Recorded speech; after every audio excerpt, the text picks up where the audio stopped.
One of the benefits of streamers, actually, like, I can sit here and shit on streamers all day long because it's, it's the amount of it, or it's changed cinema and it's pulled people away because no one's, leaving their houses anymore. Like, there's so many negative things to say about that aspect. But at the same time, a lot of those smaller movies, a lot of those people taking chances, they're able to do so because they've pre-sold to a streamer. So they know that the movie will have an audience. It just won't be in theaters. And so, unless they're lucky, there are movies, there are production companies that are making those smaller, $5 million films that are making their way into theaters. But a lot of them, they front sell out to streamers, and that's where you're finding so much good content these days. It's actually on streamers.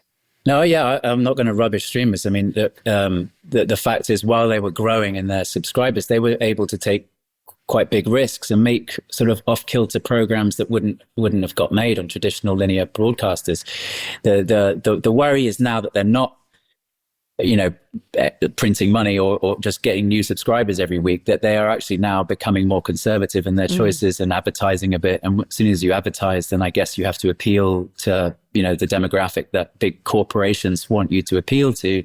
And then you start digging down the same channels as we were digging before. But it'll be interesting. I don't know. I mean, the other side of that, and this is just a sort of actor's quibble, is just the the residual structure that we all used to make a living off and made it possible, to have some lean times in this business. And without that residual structure, which is basically what the streamer world has introduced us to, because it's a new technology, and they were able to sort of fly under or dig under the fence and create a contract which didn't have that sort of structure in it.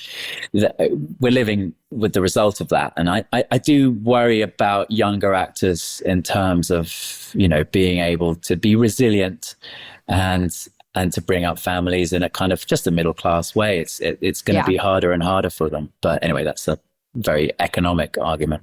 But it is true. It's sort of like that residual system was very similar to the subsidies that the French government would potentially give, in the sense that, like, our residuals were enough for actors to make it through those lean times and actually support a family and not have to get second jobs. And, because our residual structure was so wonderful. But that went out the window. The last time I had a residual contract was Longmire. And then as soon as we got canceled and went to Netflix, we lost our residuals. And so it just never had them since. And those residuals were very, very helpful for actors who are just starting out, because you could do a job or two a year and actually make residuals and maintain your life. And that's gone, which is really frustrating. Yeah, no, obviously it's, bad news for us. I mean, nobody's going to have any sympathy, because people do far harder work and don't get residuals for, the things that they make with their hands, for example, or dig out the ground or whatever. But, but the sort of, the truth of it is, the experience, I don't know about you, but the experiences that I've had as an actor that I've felt truly rewarded by have been ones that have been collaborative, that you feel that you're actually making something together. And I sort of think of the residual as a reflection of that process that you're all actually creating. It's not you're just sort of an item on a conveyor belt where we sort of build this product and you're the person who sticks one thing on at the very end. You're the one that, I don't know, sticks the windscreen wiper on the car, and that's the bit that people see at the end. I feel like when our job is truly interesting and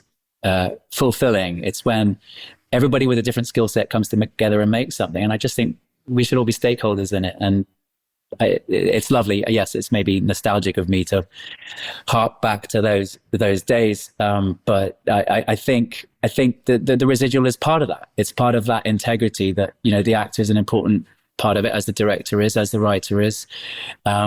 And we create something together, and we should have a stake in it. It's part of it is our creative journey. And when it goes to market, it would be nice to be remembered and rewarded for that. Yeah. Anyway, blah, blah.